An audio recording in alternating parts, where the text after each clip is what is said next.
So today we're going to talk about bond polarity and how the different electronegativities of the elements involved in the bond dictate how that molecule behaves. So we're going to look at three different molecules. This is oxygen. This is what we breathe. This is hydrogen, blew up the Hindenburg, and this is water, which we drink.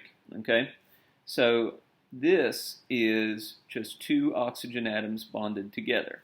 And so oxygen has an electronegativity of 3.44. That's an assigned value. That's something that you look up. Thank you, Linus Pauling, for helping us learn that. So if you bond two oxygens together, it's just 3.44 minus 3.44, and that is 0.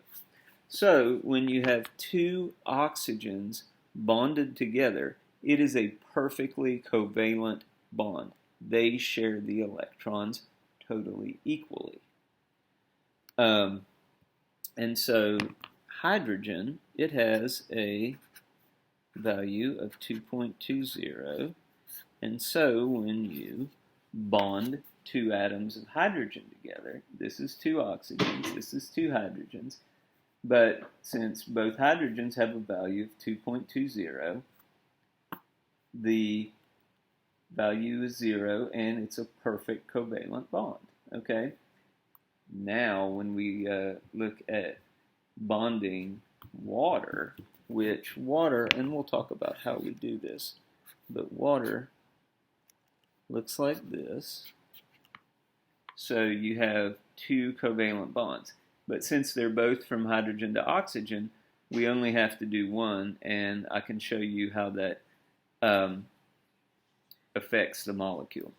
So we take the larger value, which is oxygen, 3.44, take away the smaller value, which is the hydrogen, 4, 2, oh man, that's not 0, that's 1.24. Now that's not quite what we need to have an ionic bond, which would be a value of 2 or greater, but this is what we call a polar bond. So a pole is formed. So one of the elements, the one with the higher electronegativity, the oxygen, is going to spend more time with the electrons.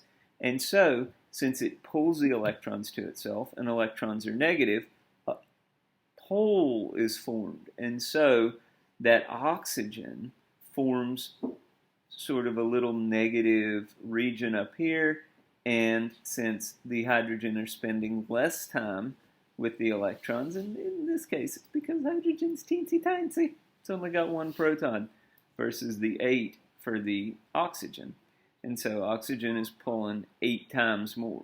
Okay, and so the hydrogen region is going to be a little positive, the oxygen region is going to be a little negative, and we can show that by drawing these arrows that show the electrons going up toward oxygen, and we put a little cross there, and look, it makes a little positive sign by the hydrogen. Okay, the other way that you could draw this is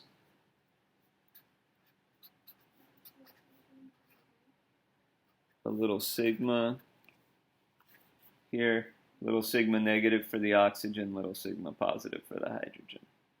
So that's nonpolar covalent, nonpolar covalent, polar covalent, and so